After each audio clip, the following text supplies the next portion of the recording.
They bought you an iPad? Yep. Oh, that's fancy. Of course, I can't get the damn thing to flip over. Bonehead. Welcome to. All right, gentlemen, are we ready to get started? Let's start. How are you all? I'm good. I don't have the data to back that up. I feel like with this shot, this is a phallic thing right at my. If you're on YouTube. Oh, you're the microphone, yeah. The robot phallus. So, you been okay, James? You been all right? People ask about you sometimes. I've been okay. I have been preparing for this episode. Oh yeah, I did mine about an hour ago. Chad says he kind of did it. Why is it that if I come up with the topic, you all? Oh, hold up! Fake colleges and universities. I bled my heart into that episode. Thank you very much. Chad came up with this topic. No, James did. They're different. So our topic this week. I came up with what's the matter you. Neither one of you thought of it. Our topic this week is best or worst, I guess, fictional diseases. Yeah. Now hold on. I came up with this because I want to now I want to know best fictional diseases that I wish Joe had. Well, I do have a question. So we decide if it was movies, TV, books? I want fictional. I want fiction. Anything that's fiction. You guys said movie. I thought we just wanted movies, so I was going back and forth on a few others. No fiction. But several of the movies that I picked are based on books. Same here. Well, if you one of them. If you stole one of them, I'm punching you. You're not. I didn't steal it. Trust me. I love how the fact you started with "you're not guy." Oh, well, yeah, well, I didn't steal it. Yeah. No. And James, by the way, I have one that I didn't bring up, but I'm like. By the way, if you're new to the show, one thing we should mention. Why are you starting with this episode? Yeah, well, in case we have a new listener come upon our show and say, hold on, I might be interested. That's not going to happen. I mean, it's possible. We're hopeful. After I did the thing for Scarefest the other night, we had an uptick of one more Facebook like. Woo-hoo. Now, that could have been just timing. Timing, yeah. Maybe. But anyway, if you're not familiar with the show, we pick a topic. In pop culture, we all three do our choices. We don't discuss them with one another. Sometimes there's overlap. Sometimes there's movies that we want to talk about, but we assume the other one's going to talk about, so we don't do research. I literally, to Chad's point, one ever picked it. To Chad's point, I just added one, and the only reason I added it is my last possible one. I've got a list of about 8. The only reason I added it was I'm 90% Joe Lewis. Sure, Joe Lewis will bring this up, but if he doesn't, it needs at least an honorable mention. By the way, your audio is going lower, by the way. Just going to state that. Is it better now? Slightly better. Yeah. I don't know what's going on. Usually you blast us out of the doors. Yeah. I don't know. I'm using the same equipment. I mean, there is they did build one of these labs over here that looks like it's out of Stranger Things, but so anyway. Whatever. So we're talking about plagues, infectious disease, because next to nuclear war, what does everybody else fear? Snakes. Well, that too. Being buried alive. No, I'm going to go ahead and say, actually, nuclear war doesn't worry me half. Heights. Nuclear. Spiders. The nuclear. Now, when they drop them nuclear. I met somebody tonight didn't really want to get close to the fire because they didn't like fire to do the s'more. I dated a girl who was scared of fruit. I know this isn't true. This is completely true. You know why I know this isn't true? Why, Joe? You did date a girl. I didn't see that one coming. Now, Joe, the person that was afraid of fire, did at any point they start to say fire bad? No, I seriously had. I dated her. I dated a girl who was afraid of fruit. Which one? I've honestly forgot her name. I forgot her name. We just remember it. Subscriber as she looks through old photos of. Since I've known you. Yes. Was it that one chick who tried to molest you? No. No, I dated a girl who's afraid of fruit, and I talked about on our Was it the one with the seizures? No. I've had a lot of experience, a very colorful date. Was it one with the one eye was bigger than the other one? I have no idea what you're talking about. Well, I'm just making that one okay. up. Or am I? Anyway, I mentioned the fact that I keep a bowl of fruit in my apartment, and she said she wouldn't come into my apartment unless I had that bowl of fruit removed. She just didn't want to have sex with you. Basically. Yeah. Now, Actually, the fruit's a terrible excuse. you mentioned the fear of fruit. Oddly enough, my father hates peaches. Peaches? But they And were those put are there. peeled. They were put there in a can by a man. Down at the factory. So he doesn't No, eat they're millions. fuzzy. They're fuzzy. It's a texture thing. That's like you Ah. people in coconut, you freaks. So should we go ahead and get started? I'd like to. James, since you're the one that cut up. Since Sure are a cut up. Since this was your idea of an episode, you go first. Yeah, I love that way you phrase it. This is your idea of an episode. This is your idea for the episode. It's your idea. We don't know. We don't know how this episode. one's going to go, so I just want to put it on James. I'm going to start with He actually. might as well said bye, Felicia. I'm Google he doesn't call me Felicia, not like he used to. Anyway, I'm going to go with one that actually I'm 99.999% sure that you I call you Mandy mainly because I want to burn you alive in a sleeping bag. That's obscure. It shouldn't be. That's a great film.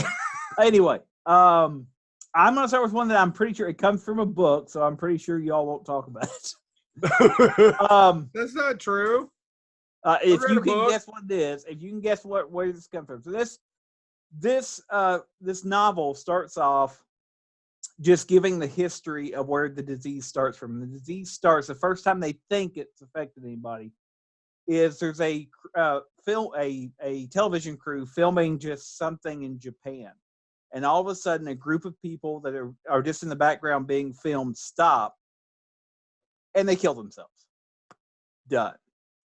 Jumps forward, and the disease, they start to just call it the despair. And the effects of the despair is that you eventually just get more and more suicidal until you take your own life. And it spreads. I And love so that happening. the story, no, it's way worse than that happening. 10 times. No, it's and I'll give you why. So the story jumps forward to where it's in this small community in Florida. And there's 3 people left alive. The characters' names are Norman, Jordan, and Pops. Pops is an elderly old neighbor. Jordan is the wife of Norman. And when you first meet these characters, you know something's coming. Jordan kills herself. What's interesting about this disease is it has these odd entities that start to pop up around it. They're called the collectors. They're not human. Nobody knows what they are because you can't get close to them. But when somebody dies of this disease, eventually the collectors will just pop up and take their body. Norman snaps, won't let the collector take his body, and manages to finally kill a collector. This causes Pops and Norman to have to try to figure out what's causing the disease because they realize humanity's going to die. No idea. I need to watch the movie. Reason this story is this novel stuck with me, and I couldn't, when I was saying fictional diseases, the despair was one of the first ones that came into my head, was they tell, Norman at one point breaks down and he tells the story because you think Norman and Jordan are married. Did they ever have children? He tells the story, and he never says whether, if I remember correctly, he never says whether or not they did have children, but he tells the story about why he wanted to have children with the despair going on. Because one of the side effects of the despair is, for some people, they start to realize that they don't want other people to get the despair. And this happens at a child care facility.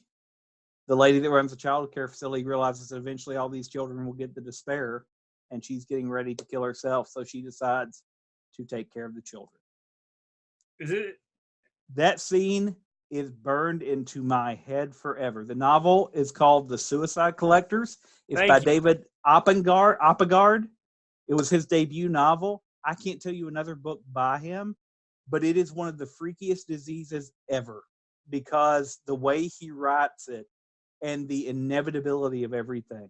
And they're going on a quest to, quote unquote, find it, but they don't know, there's nothing to it.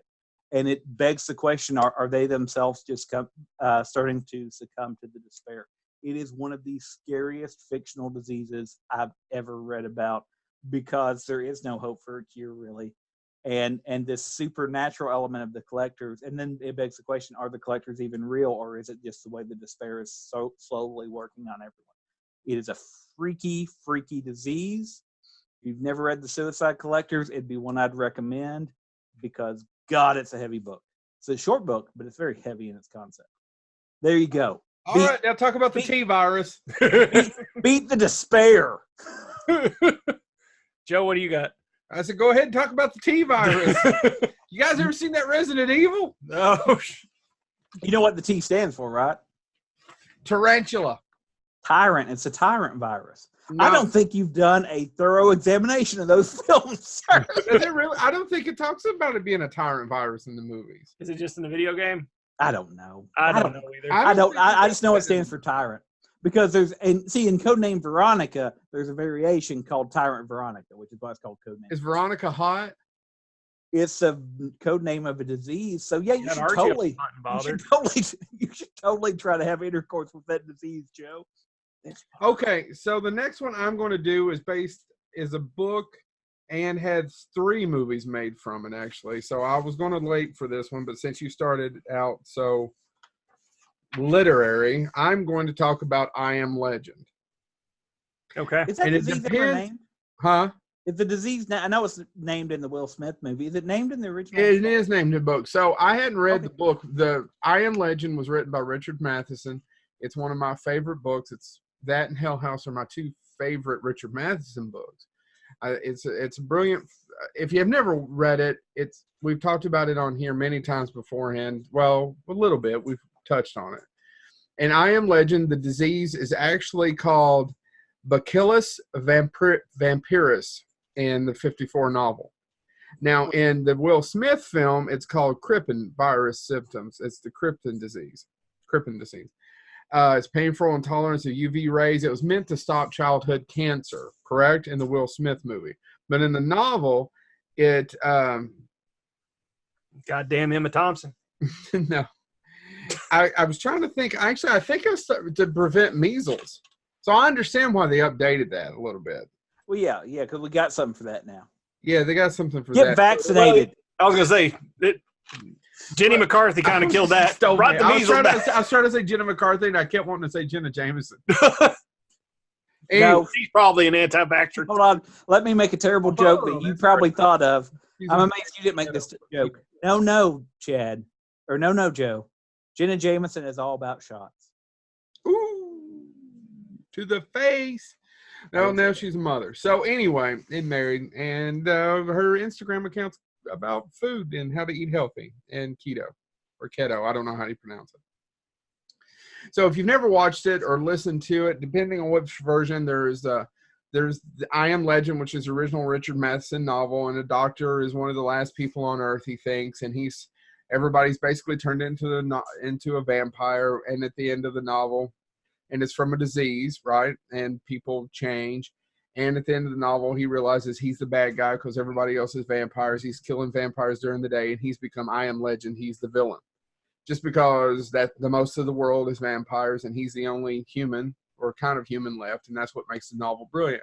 In the Vincent Price version, which is called what, James? The Last Man on Earth.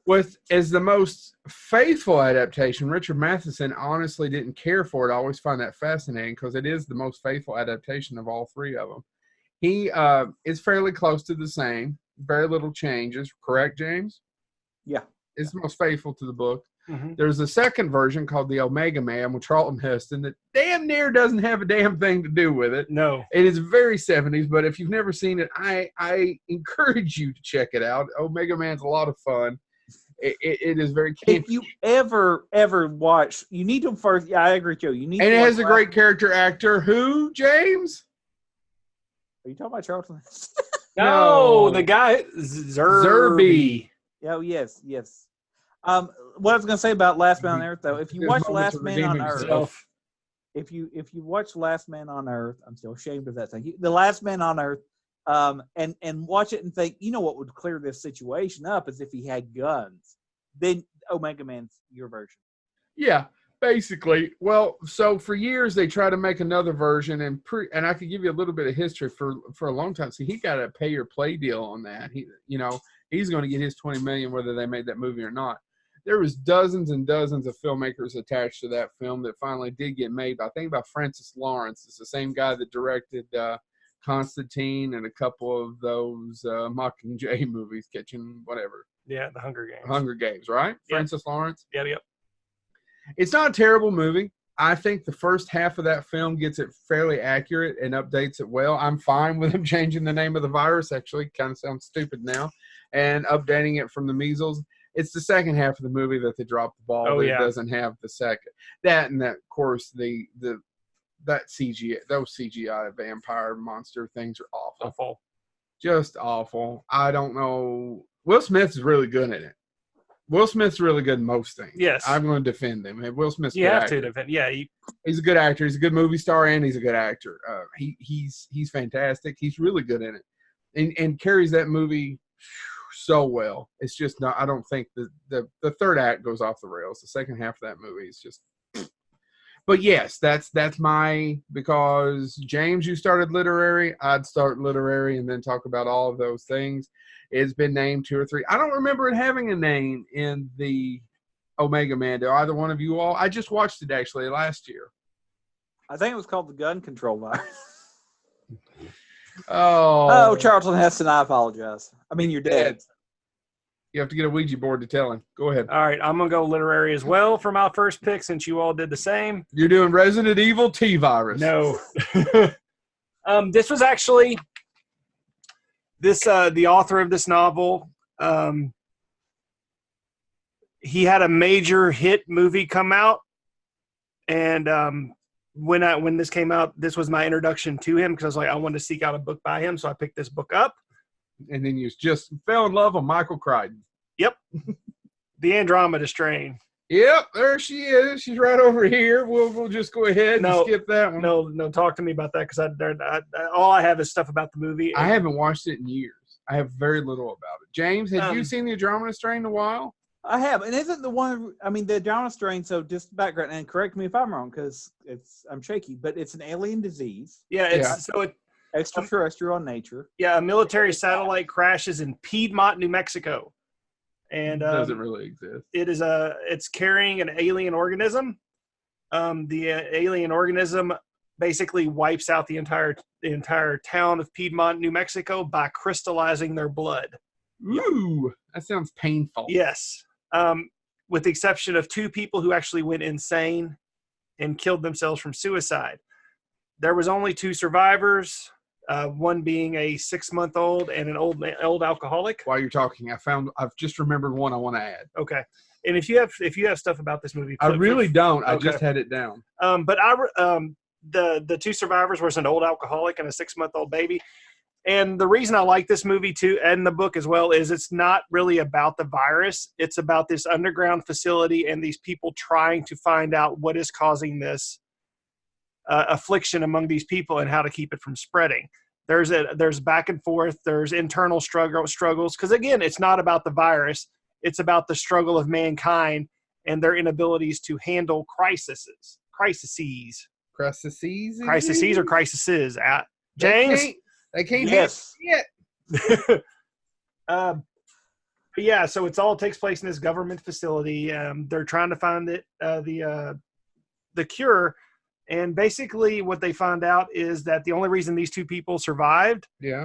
And again, this probably falls into, but Michael Crichton is a medical doctor, so he kind of took the scientific route, but it's not the most fascinating in terms of literary twist. It turns out that the reason these 2 survived is because their blood had been altered. The old man was such a horrible alcoholic that he was drinking Sterno. So his blood had become acidic. What is Sterno?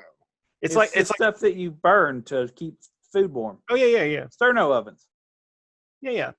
Oh, The little things they put at the bottom of those catering trays that you're constantly shoving your face into buffets.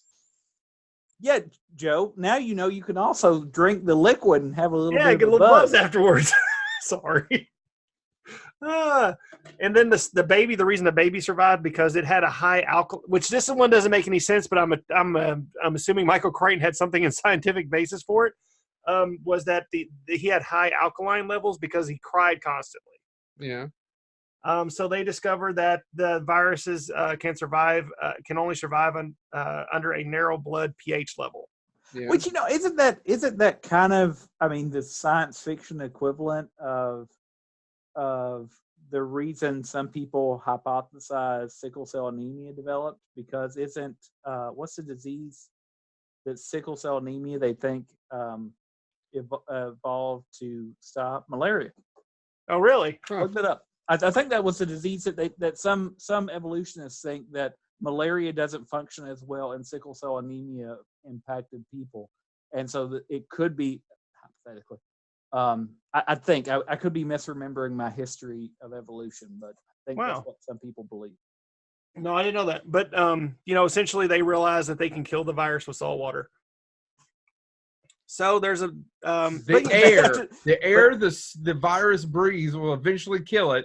So we could have just went to an island, maybe in Tahiti, and waited for the damn War of the World machines to die on their own damn timeline. Exactly. I, however, demanded to be treated with saltwater taffy. Which is fine in the 50s movie. It's also fine in the book, but not fine for Tom Cruise. But the No, I movie, think Look, they it's never still- touched Boston. but the movie was directed Still holds up. by Robert Weiss and written by Nelson Gidding. Mm-hmm. There's been the novel came out in 1969, I believe. The movie itself came out in 1971, which the poster for the Andromeda Strain is really cool. It's a doctor looking over a guy in a full medical hazmat suit looking down at a baby on an exam table. But then there was a mini series, I believe, in the early 2000s, which starred Benjamin Bratt of Nailing Julia Roberts fame. Oh, he was also in Law and Order. Get that spit off of Sorry. there. But yeah, so I the Andromeda Strain. It's a good movie, and it's highly recommend checking it out. James. I'm going to go with one that nobody's going to care about and everybody's going to roll their eyes. So let's go with it. I want to talk about... T-virus. No, nobody cares about the T-virus. Zombies are done. They're boring. Let's move on. Frankensteins. That's the real one. No. Oh, God, I thought, is there a virus movie called Frankensteins? No, but that'd no, be kind but of we cool. need I'd to- watch we need it. to write that noise I down. got the Frankensteins. I want to talk about it's from a not very good movie, but the movie was adapted by the author of the short story. And the one thing he added from his short story to the movie is the disease. And the disease itself is interesting. It is nicknamed the Black Shakes. The formal name is nerve attenuation syndrome. And to be honest, it is the only thing that's worth mentioning and remembering from this movie. The effects of the disease is that you develop a tremor, and then as time goes on, And Kevin Bacon shows up. the tremor gets worse. No, this disease Fred isn't. Ward. No. So it progresses, and it nothing to do with progresses depending on how much damage it does to your nerves and your neurons and your brain, and so you eventually start to develop severe headaches. Your nerves start firing needlessly so that you can start to develop pain or not feel pain when you do have it. Symptoms of ADD, ADHD develop, eventually signs of schizophrenia, psychosis, sleep paralysis, until eventually your nerves completely misfire and you die. Nerve attenuation syndrome, aka the Black Shakes, is from my favorite device to help me get through tests, Richard Calculator. No, Johnny Mnemonic. William Gibson, when he wrote Johnny, I told you it's the only part about this that's interesting. When William Gibson was offered the chance to write the screenplay for Johnny Mnemonic, Your audio got really good for about 5 minutes, right when you were talking about Johnny Mnemonic, and then it went away again. that's because society wants me to talk about Johnny Mnemonic. No, Johnny No Mnemonic. one wants you to talk about Johnny. Johnny Mnemonic. Mnemonic is. I so enjoy here- Johnny Mnemonic. If you know anything about it, William Gibson co-wrote the screenplay, and he is known as being very, very private. Not J.D. Salinger level, but pretty close. He doesn't do a lot of internet stuff. It's funny because he created the term cyberpunk and Yes. all that stuff that I'm we now familiar with use all the Neuromancer. time. Neuromancer, all that stuff. Which, by the way, is connected to Johnny Mnemonic if you read the trilogy. Anyway, but he wanted to flesh out the world because he couldn't figure out what would be so valuable that Johnny Mnemonic in the film would be carrying. If you read the short story, he's carrying different stuff, but it's not so vital. The movie changes it. What he changed was he's carrying the cure for NAS, nerve attenuation syndrome, and people are dying of it by the millions. And this pharmaceutical company has figured out the cure, but they realize very quickly there's not enough money in the cure. There's more money in treating the symptoms. So they try to bury it. A couple scientists get loose. They give the information to Johnny Mnemonic. They're killed, blah, blah, blah. That's the plot for the film. What I think is really interesting about it is William Gibson said he added it because it added some real emphasis. The book itself, or the short story itself, arguably is all about this idea of carrying information in our brains that we can't access. And it's a very, like with a lot of William Gibson, it's a very interesting thought piece, cyberpunk, et cetera, et cetera. But he knew for the film it would have to be more. What's really kind of interesting about the film is his comments on it was that when he wrote it as a screenplay, the original script was, quoting him, a very funny, very very funny, very alternative piece of work. They filmed a lot of it that way. It actually showed in Japan that way. And then the studio, Sony, which, by the way, if you look at the history of this film, it's very important because Sony did their first internet broadcasting, saying the internet would be the wave of future marketing for Johnny Mnemonic. But anyway, they looked at it and said, American audiences aren't going to like this, and chopped it up. And William Gibson said, and I'm done, and walked away. Because they at one point were going to also do Neuromancer, which has been in development hell forever. 30 years. But if you know anything about that, so he added nerve attenuation syndrome. I think it's a very interesting way to address it and make the movie actually make the information he's being a courier for relevant. Because otherwise, there's not much of a reason to care whether or not that information survives or not. But the disease itself sounds pretty terrifying. That you start with just a tremor, and that's the only thing they really show in the American cut of the movie. That he has her put her hand up. Look how big my hand is. Anyway, and see how long she can hold it, and then she eventually develops a tremor, and he says, "You don't have long." And that's one of the early scenes in the movie. That's fleshed out more in the director's cut, but not by much. But it's a terrifying disease if you think about it. Can you put your hand back up to the camera again? Have you been eating Spam right out of the can? Is it because I'm shiny? Yes. You know why? I'm so shiny. See, I'll do Moana. You want to do it? What can I say? But hey, you're welcome. Are you done? Waiting on you, Buttercup. All right. My next one's 1985's warning sign. No, I'm joking. I want to move her along. Okay. You ain't gonna beat the despair and nerve attenuation syndrome. No, it's gonna be tough. But the only other one I have, well, I have several, but the one is also literary. That's the reason why I thought we were doing just movies, so I'll put it at the bottom of my list. Because technically, it hasn't been a theatrical film, but it is based on a very popular book. I'm going to do, of course, The Stand. Stephen King's The Stand. What's the disease Did called? you not want to do it? No, I don't care. What are you doing this for then? Because I'm waiting for something. What's the disease called in that? I forget. Captain Trips. Yeah, there you go. Yeah, Captain Trips. I every once in a while I'll get sick at work and go, "What's wrong?" And I go, "I got a bad case of Captain Trips," and no one ever knows what the fuck I'm talking about. But year after year, I still say it if I'm really sick. Don't care. Yeah. I'm just here to entertain myself, really. So, basically, it's man-made. It gets out of the lab in a small lab in, I don't remember, BFE, who gives a shit, Utah or something. So that guy wasn't working in a lab late one night. No. And it gets out, and pretty much after a couple of weeks, annihilates most of the world. It goes to South Texas and then goes from there. Yeah. And it kills everybody. And what we have left over are just some survivors, bear survivors, and them trying to rebuild the world. That's what it's about. But it's called Captain Trips. If I need to sit here and go over all 11 to 1,200 pages of the extended The Stand, I don't think so. Which we already did that in a Stephen King episode. We've already done that in a Stephen King episode. But I wanted to bring up Captain Trips. Well, what does it do? What are the symptoms of Captain? How do our listening audience know? It's like a bad flu. Do you not remember? So it's a severe I just wanted you to say flu. it so people will know. It's a severe case of the flu till it eventually kills you. That's all it is. It's a jumped up flu. Only it has a mortality rate of like 99.9%, something like that, 99.8%. That's all it is. And it's built in a government lab and it gets out. Now, how does it get out? Well, that depends. Stephen King kind of hints that, it's Randall Flagg, who's the villain of the movie, lets it out.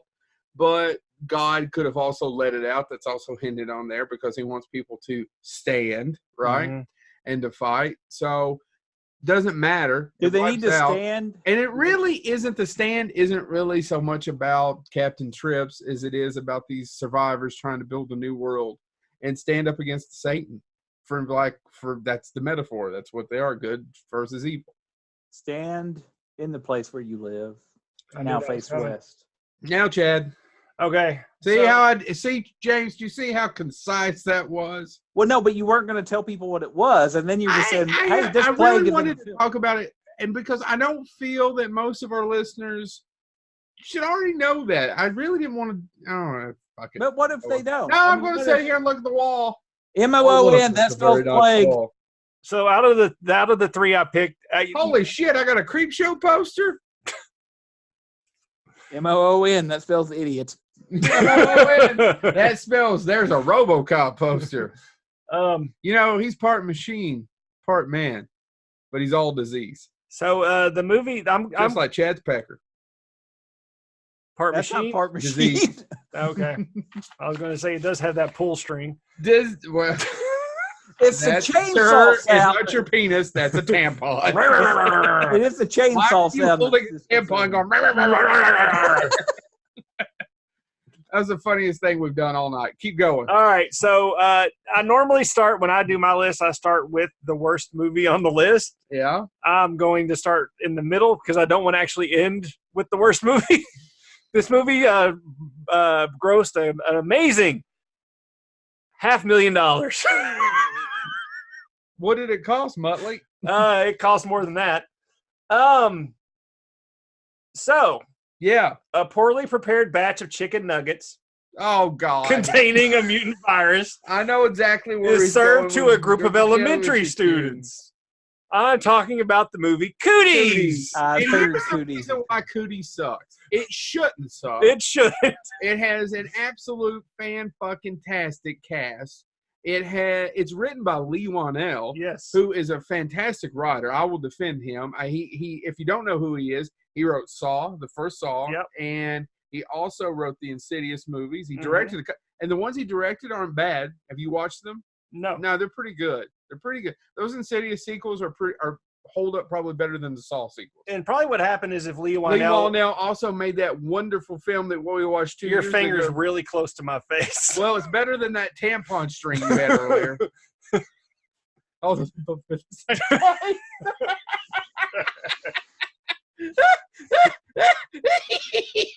You know, he calls you Muttley, and I don't even know what type of life that is. oh, it's just one where That is it's our show. Nobody's listening. Fuck it. I made a tampon joke. Yeah.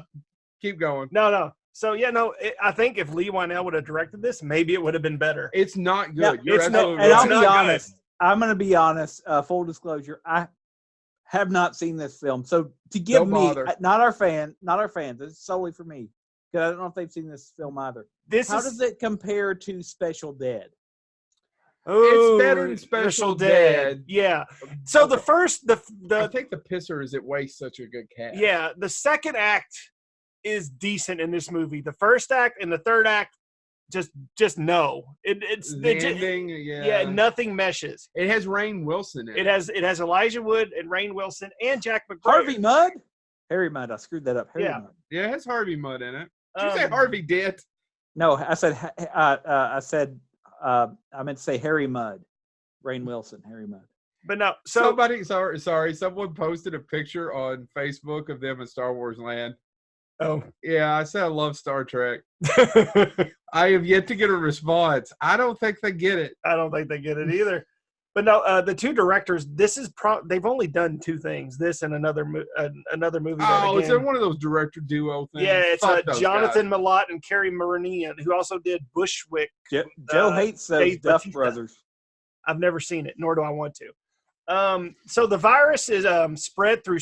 So it starts out with one girl actually eats this black dotted chicken nugget, It's an infected chicken. and she nugget. gets infected, It's kind of disgusting. and she starts like developing blisters on her face. Yeah. And a boy comes up behind her and pulls her pigtail like boys are wont to do, supposedly, and it falls right off her head. You were too busy pulling other strings. And then and then so the virus is then spread through scratches.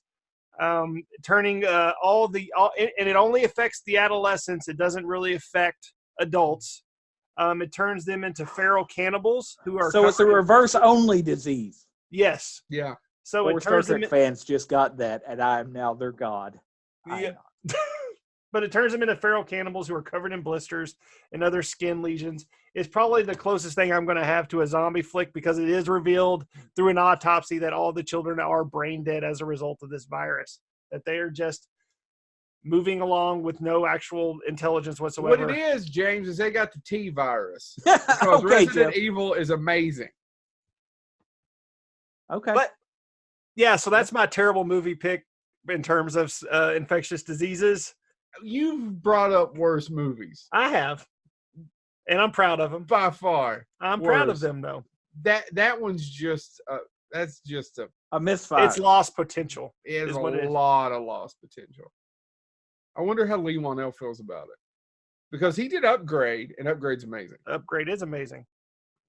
Sorry, So yeah, so that's my second pick. Cooties. I'm going to talk Pop about. that, bitch. Okay. I'm going to actually pick a movie that I've talked about before, and so I'm going to actually talk about how it ended up being. Am I boring you, Joe? no, Feel I'm tired? sorry. I had a long day where I just sat around and looked at pictures of fires, Huh. That's pyromania, and somebody needs. and I'm Def Leppard, so you keep going. He's a fire There's starter. there's one '80s rocker lady out there that went woo threw up devil horns. Anyway, I wanted to talk about this because the movie is driven by disease, but much like The Stand, it's not really about the disease. Yeah. But I wanted to talk about why the director and writer chose to do the movie and use a disease as a catalyst. And it's because he lived near the ruins of Hadrian's Wall, which is Roman fortifications that is between England to defend them against Scotland's tribe. That's the actual history of Hadrian's Wall. However, he actually fantasized about why would anybody in modern times rebuild something like that? Why Oh, would you we son of a build a bitch. wall? And what he ended up you, doing James. was Fuck he- you, James. he had an idea. Let me send this home for the third time. Fuck you, James. That's what your mother says. No, Anyway, my mom just said, "Oh." I don't know if she said it to me though. There were a lot of guys there. Well, there was a lot of Um, people. Your mother's a seal? Makes sense. You guys are doing it wrong. You got to cross your eyes and do this. That is offensive to the visually impaired, sir. Well, the people who are listening didn't get the joke. But anyway, he pictured what would it cause that, and he finally decided that he would write a story about it. Mm-hmm. And Would you just tell it? he pictured futuristic soldiers on one side and a man on horseback on the other. I'm talking about the Reaper virus, a modern day version of the bubonic plague in Neil Marshall's Doomsday. All right. Doomsday is. I am shocked. Go ahead. Why are you not shot? Were you shot? Because I thought James would have picked something else for his third Yeah, pick. I couldn't. I love Why is he Doomsday. stealing mine? I don't know. It's my favorite Neil Marshall movie. I know you No, all- it's yeah. not his best film. I don't care if it's his best film. I didn't Dog say it's his soldiers, or are best you going to say film. dog soldiers? No, actually, The Descent, but it's followed by Dog Soldiers. Okay.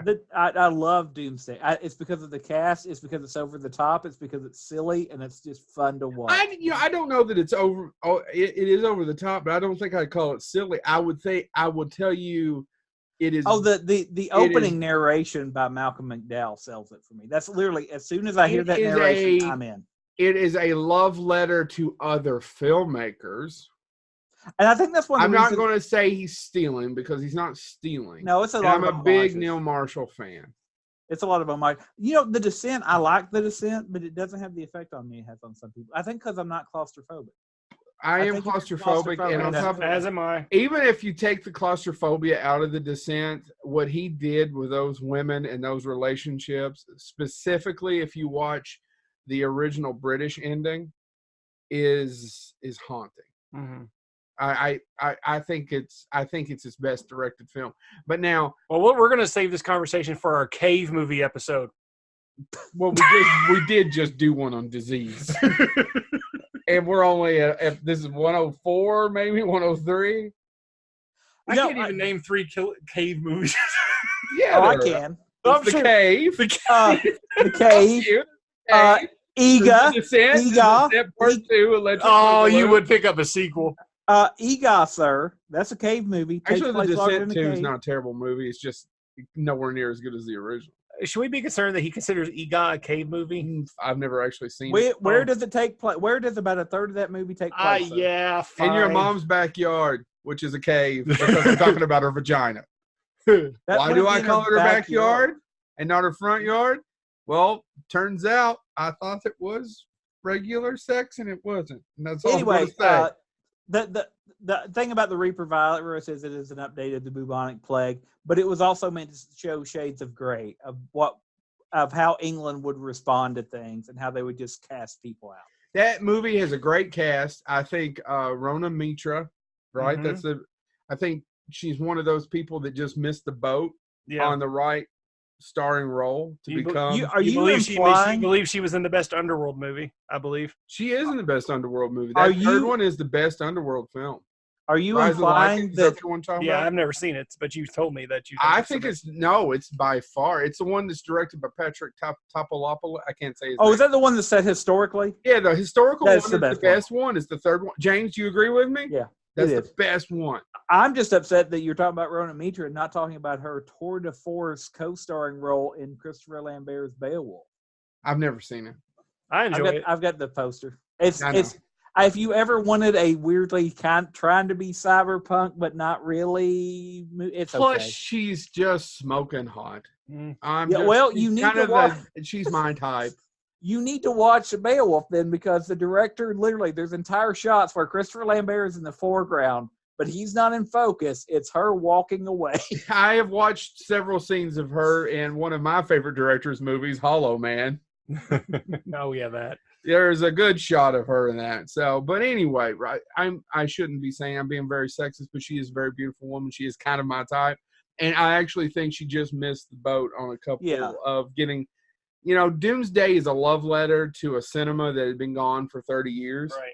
Yeah, I mean John And I'm not- Carpenter. Illusion Yeah, John's the and- easy and- one because the whole opening act was really, even the way it's staged looks straight out of Escape from New York. Yeah. But there's also a lot of Romero. There's a lot of George. There is a little bit of Romero in there. There's a little bit of Romero, but what it is George. I can't think of it. Mad Max's director, George Miller. There's a lot of George Miller in there, Some right? John Carpenter. Yeah. John Carpenter, George Miller. It's a love letter to several different directors. I enjoy it. As I recall, we were the only people who went to the cinemas and saw it in Mhm. America. Yeah. That sound about right? Yeah. We also went to the theaters and saw it in America. I think that's one that Knowledge bomb. I can't believe we didn't bring that up on our hidden gems, because I think But that's we've one- talked about it a lot. I think that's one of those. But again, when I was thinking about the disease, it's like honestly, Deep Rising. By the way, we could do Hidden Gems Part 3. I know people are dying for it. We did. We need you know what people are dying They from? do a part These 2. plagues. It was. I think so. I don't remember that. Okay. I mean, you could be right. I I'm just pretty have sure I no am. recollection of that. Yeah. Once again, doing this show has proved to me that I should never sit on a panel and say, "So, Mr. Shatner, in episode 35," because he don't know. He don't know. I don't know. Yeah, it's, No. Could you be interviewed about this show and talk about episode 36? Probably. Fuck you. I couldn't.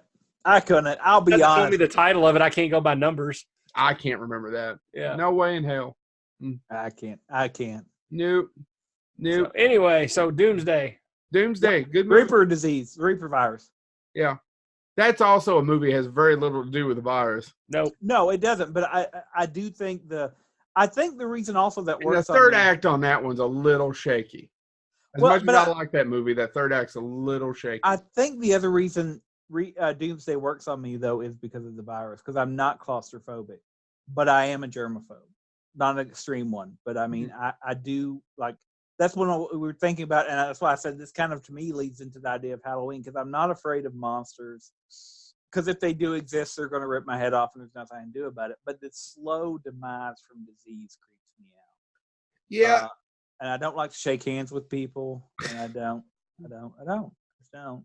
He doesn't like the tip of his nose licked. No, Chad. We've talked about that several times. Matter of fact, my attorney has sent a 7th letter. If you could just read it. Nope.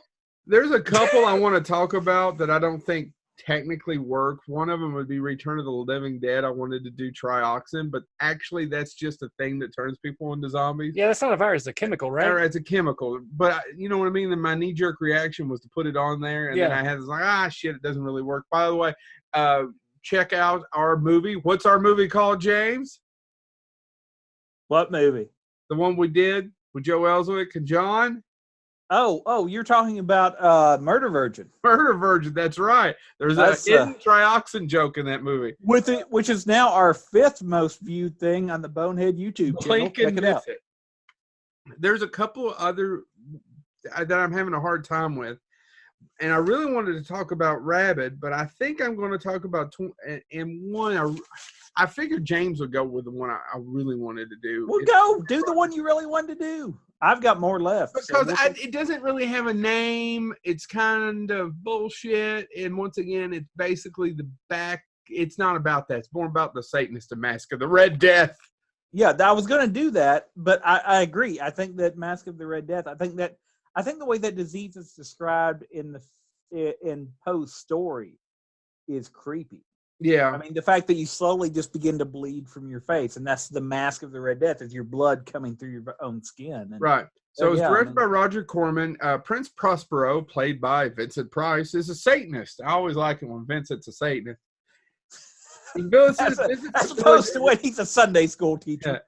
Yeah. He visits the village over Old Dominion, and which he holds dominion, is angrily and is confronted by 2 poor and starving villagers, Gino and Lodovico. Lodovico? Did I say that correct? Prospero sentenced the pair to death, but Lodovico's daughter, Francesca, begs for their lives. Prospero discovers that the old woman who encountered the red figure is infected with a deadly plague, the Red Death. He orders the village burned down to prevent the spread of the disease. These nuts! Nuts Francesca, and then sends his own invitation to his castle. And then basically he has a huge party at the end of the 3rd act, and he really wants to just have sex with Francesca. There's a lot of overtures of this, and he wants to. She's a good Christian girl, and he serves Satan. And he has all these Satan worshipers in his house. It's actually one of the most colorful. It is probably the most colorful Poe film that Corman did. Yeah, James. Yeah, and if you look at the ending alone, it's one of my. Actually, sometimes I have a soft spot for the fall of for House of Usher, not just because I have a poster of it, but it was probably the first one I saw. I didn't see Mask of the Red Death till I was probably a little older, in my later teens, and when I had to hunt it out, right, because it wasn't just something they would show in school. Right. Even though they show House of Usher, I think I probably saw that in school. I saw The Pit and the Pendulum in school. Yeah, which is another reason why that's my fondest one, but that's quickly followed by The Mask of Red Death. I think that might be Scorsese's. The Pit and the Pendulum? It's either The Pit and the Pendulum or The Pit and the Pendulum has that great the one where he's got the glasses, James. Those rectangle glasses, and the lady's been buried. What's the name of that one? Oh, are you talking about? Is it the premature burial? No, it doesn't matter. Anyway, Mask of the Red Death is sometimes I bounce, but I just love it visually, and there's something about Vincent Price walking around. Because he very rarely plays a villain. I know he plays a villain, but he doesn't play a villain. You guys know what I'm saying? Yeah. He plays men besieged by their fate.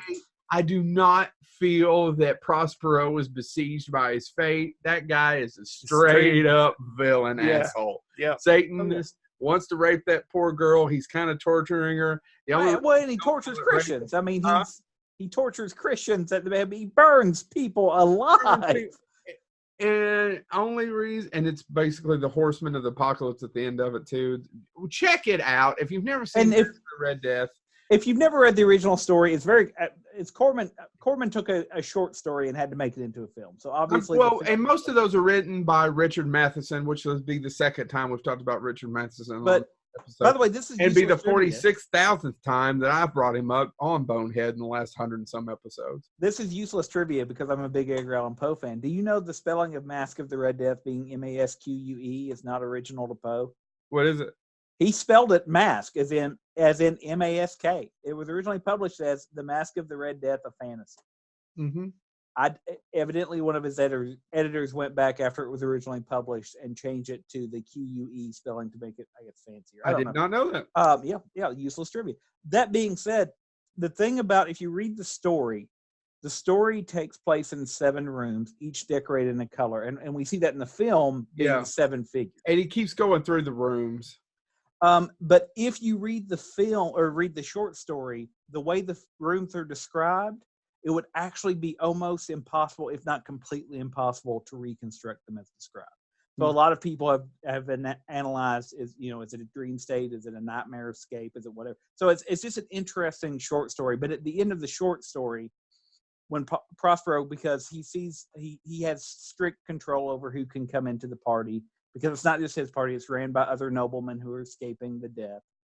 And he sees a figure dressed in the costume ball as the Red Death. He goes to confront it. And when he confronts it, he dies, but there's nothing in the costume. Yeah. All right. All right. So last? So this is going to fall into the hidden gem category. So again, the movie. Cooties. There is no plague in Garbage Pail Kids, chat. So the movie, again, the virus takes a back seat, but there is a virus wiping out all mankind and animals. They cannot find a way to stop it, but they know of a way to neutralize it. So they hire this man who is an expert tracker to find patient zero. Patient zero is Bigfoot, the man who killed Hitler, and then Bigfoot. I haven't got to watch it yet. It is amazing. I love it. It is. It came out this year, I believe. Yeah. We may be talking about it again in a future episode. But Sam Elliott hits it home. Because when we do those year-end review shows, there are huge numbers. I know. Those are the ones the viewers want. I'm being sarcastic. You guys never tune in for that shit for some reason. Or if you do, you never comment to say, hey, you missed this, idiots, which is what we want. Just validation. Yeah. But it was written and directed by Robert Krakowski, who is a relatively new in cinema. He hasn't done a lot other than this.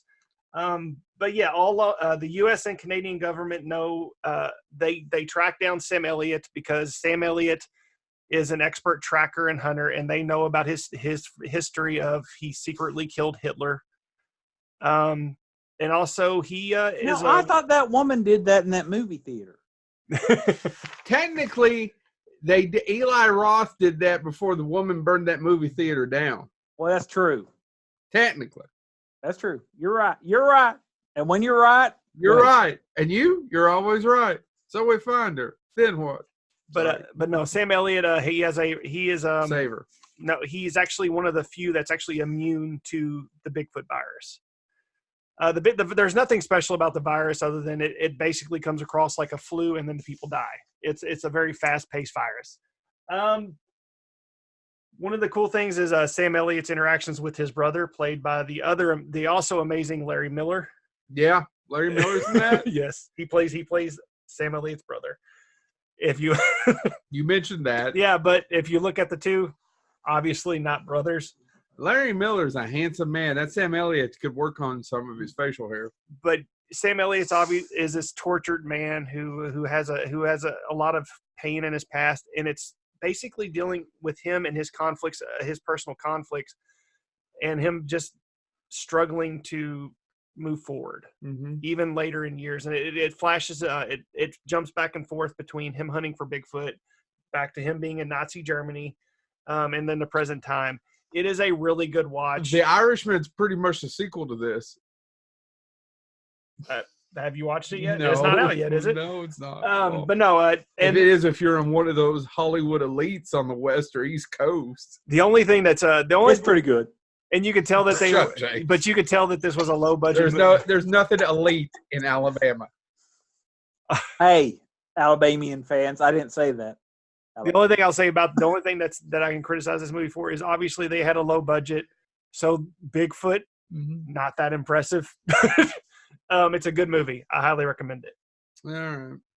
So, who are your notable mentions? I have one honorable mention that I assumed was going to come out of your mouth pretty early on, and I'm kind of shocked. I have it an honorable didn't. mention that I assumed was going to come out of your mouth first. I have several honorable mentions. All right, well, I'm going to throw. Resident Evil, that T virus. Ugh. I'm going to throw one out, Joe. What?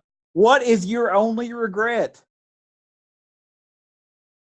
I have a really bad joke. Yeah. Do you think somebody will get angry if I do it? Probably. Your only regret, sir, should be not curing your bone-itis. Oh, honest.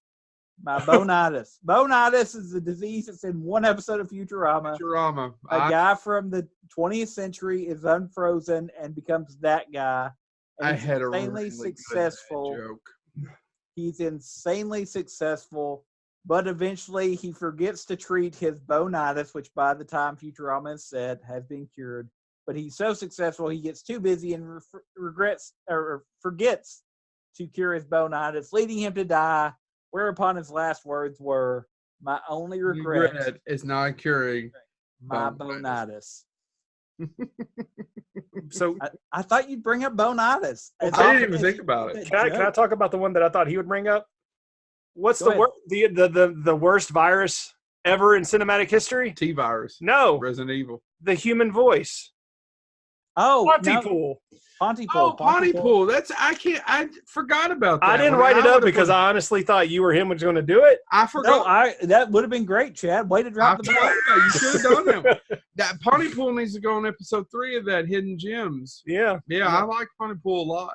Pontypool, and the way that they have to cure the virus because it's a virus that affects the brain, right? Yeah. Yeah, and it's So they only have- certain words in English language that will trigger it. Yep. Yeah, that carry the virus. And it's there's and it's not like it's That's not like Stephen McHattie.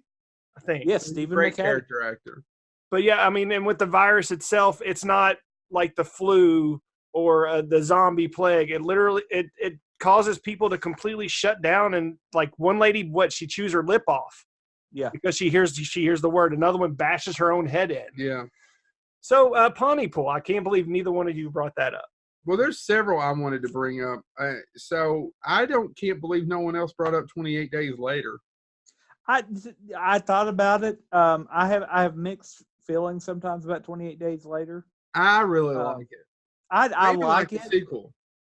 I like it. I think it's a great movie. I think some of the reasons I have some misgivings about it is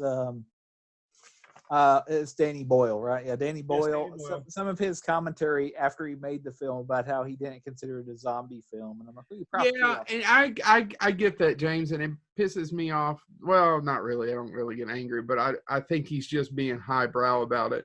yeah. And then Greg Nicotero defends him on a more than one occasion in an interview going, well, he's right. That's a rage virus. They're technically not zombies. I'm like, fuck you. They're zombies. Fuck you. Yeah, and it's fine. They can. And who be, gives a shit? Yeah, How I was is gonna this say. even an argument? Who cares? It's just Yeah. because he has an Oscar now. So fuck you. Fuck Danny Boyle. He's a talented guy. So that's one of my misgivings because I love the film. Brendan Gleeson, his Brendan- part in that scene. Brendan Gleeson is a fantastic actor, and if you're still not watching it, check out Mr. Mercedes. It's on season 3 right now. He just brings that show together and holds it together for me to keep watching it. And if you still haven't checked it out, check out In Bruges. Oh, In Bruges. Bruges. Which the only plague that's in Bruges is that not more people have seen it. Right. Yeah. I mean, it's a great. And that guy, that's Martin McDonald. Mm-hmm. Oh, what a fantastic! I would eat shit to say that guy's writing just to be able to talk his dialogue. Yep. Cabin Fever's one you all didn't mention. I've never I'm seen not it. a huge. Just not a fan of it. You've never seen it, but how do you know you're not a fan of it? Because I mean, just that extra gore. I just Body horror. Oh no, I don't think it's that. I don't think it's that way at all. It is a gory movie, but I like Cabin Fever. Well, I did 15 years ago, and it has another one of my crushes in it, Serena Vincent. Are you seeing a pattern here for crushes for Joe Lewis? yes. Yeah. I was trying to think of one of the male actors in it, but I couldn't. Ryder Strong. There you go. That guy. There's a couple on here that I wrote down, and I was kind of curious to get your all's opinion. I don't think Outbreak's a very good movie. No. The disease is the Motaba. There's one particular movie that almost made my list. There was two. The Crazies, either version. Yeah. Yeah. I actually like the remake, maybe slightly better than Romero's. They just had so much more. They had more just budget. had so Yeah. much more. And it comes at night. Problem is that's another movie where you just know shit about the virus, and it's all about 4 or 5 people in a room in a cabin there. It's a movie that I suggest people watch. It was sold as a horror film. It is, to me, not a horror film. It does have some unsettling parts, and I guess there could be some terrifying. It's just not a horror film.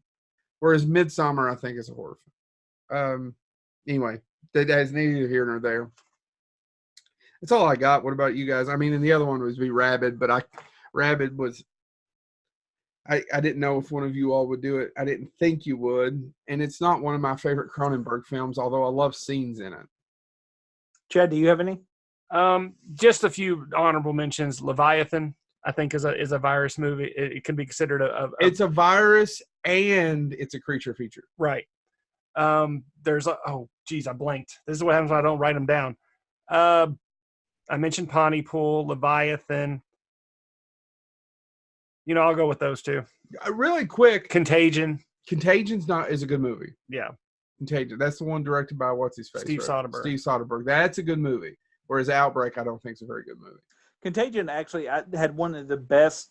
It had tons of. Contagion's probably one of the most realistic movies about. Well, I was going to say, and really Contagion happened. has that one of their marketing ploys. I'll never forget it was, and they actually used medical data about how often. It's something like once every, or at least once every 6 minutes, we touch our own face. Yeah.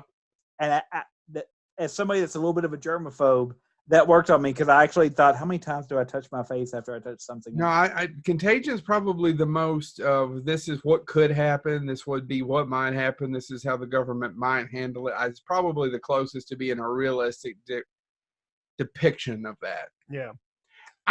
Really, the Contagion movie, really quick before we start wrapping it up, and James, I know you may have, I just want to say this. Because I wanted to find older films. Mm-hmm. There aren't. It's not like MGM in the 30s was putting out The Wizard of Oz and this death movie. Right. No. Can do are Corman films, the Andromeda Strain, a few others. There's not a ton of stuff. It's a fairly recent thing in the last 60, 70 years. And I'm sure it all comes from our fear of blowing ourselves up nuclear war. What do you think? Well, and also, I mean, the idea of weaponizing diseases. I don't think that was World War I. There were conversations about that. There was really real big fear of what if they weaponized smallpox or polio. It's a 20th century idea. There's a couple examples before then. Mary Shelley, after she wrote Frankenstein, wrote a story, but again, the plague's not really explored. But it's about a disease outbreak that wipes out most of the world. But A, nobody remembers that book, and B, it was so at the time considered far-fetched that such a thing could happen. Now we believe it a little bit more. And James, I think you're absolutely right. It's the weaponization and the creation of the disease where I think it was accepted and it's part of the Black Death just happened as part of nature. And it was far away. Yeah, it was so far away. Like it was. That couldn't happen now because we have medicine. And even if it affects you, it's part of nature. Death was in the house. Death isn't in the house anymore. I think we could spend a lot more time just talking about the psychological aspects of why this actually exists in the last 40 or 50 years. Yeah. Specifically why it exists more in the last 30 years and probably also speaks a lot to zombies. And I've got a couple honorable mentions. And one that I wanted to bring up is there's a couple times when plagues and illness drive the storyline. Yeah. And one that I don't think a lot of people pick up on that I love, I'm a big fan of Blade Runner. Yeah. And J.F. Sebastian has an illness in that movie. And they call it Methuselah syndrome. He has something that is causing him to age too rapidly. Uh-huh. And I love that character in Blade Runner. You know the actor that plays him? Yes, but I can't think of his name. I can't either. That's why I was hoping you would be. I mean, Oh, blah, Dad blah, blah. would. It's not E. Earl Brown. It's the This is my brother Daryl. it's E something though. Yeah. But anyway, he JF Sebastian, while Chad checks it out, JF Sebastian has this disease and he's aging rapidly. And I think it's so fascinating that he's the one. I mean, eventually, spoiler, if you've never seen Blade Runner, you should.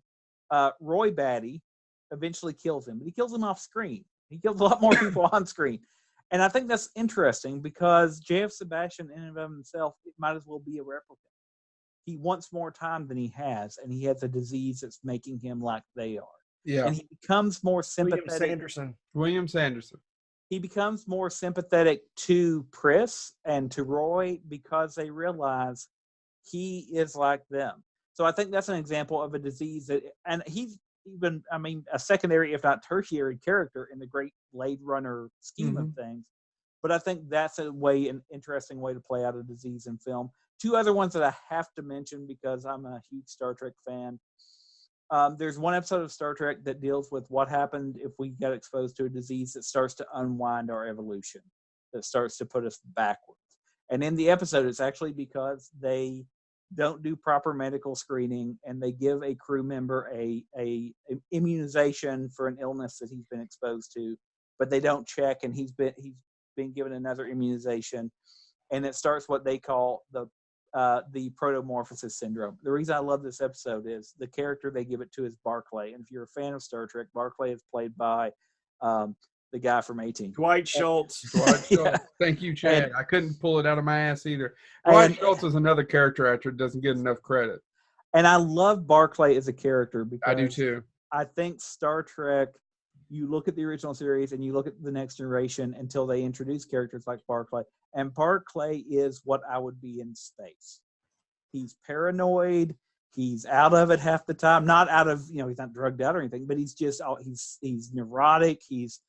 And the fact that he's the one that gets exposed to this and causes all that. And at the end of the episode, they say, well, technically, usually the first person that's diagnosed with something, it's named after them. And he's actually excited because he'll be remembered. So Barclay's protomorphosis syndrome is what they name. What's your next one? My next one actually is, and it's from, sorry for huge fans of Voyager, but it's from my least favorite Star Trek show. But I think the phage is a fascinating Star Trek disease. Yeah.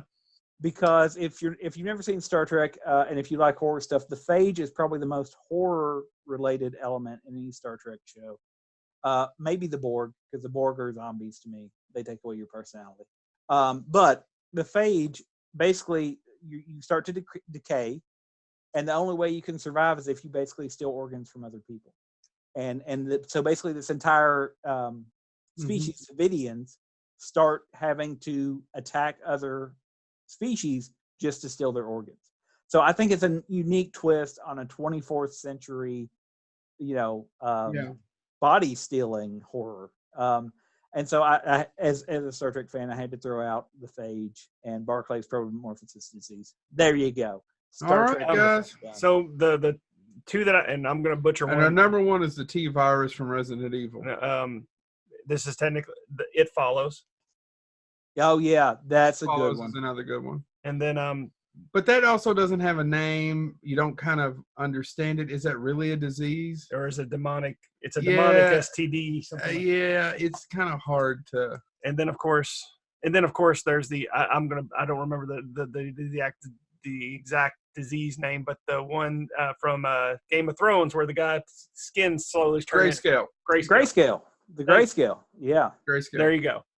Yep. Those are the two that I couldn't come up with that were on my list. And if you like it in the show, read it in the books. It's horrifying. Yeah. All right, guys. Well, thank you all so much. We will be having some guests coming up. I know we've been short on guests for a while.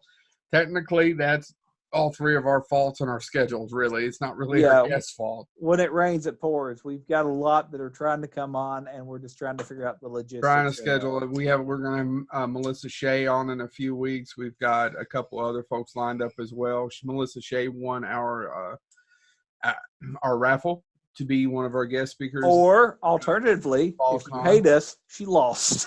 Yeah, either way she lost.